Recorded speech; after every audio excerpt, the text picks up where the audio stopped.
Ayan, so ito naman guys, yung ating wine rack. Wait lang ah.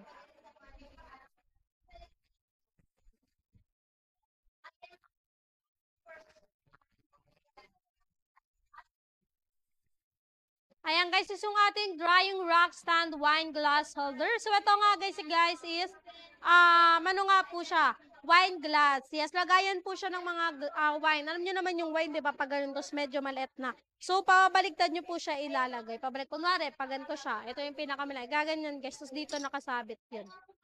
Dito nakasabit. Ayan, ganito nga guys, we have 6. Then ito guys, rotationable na nga rin po siya to 360 degrees. Ang mamahalin niya tignan guys, expensive tignan.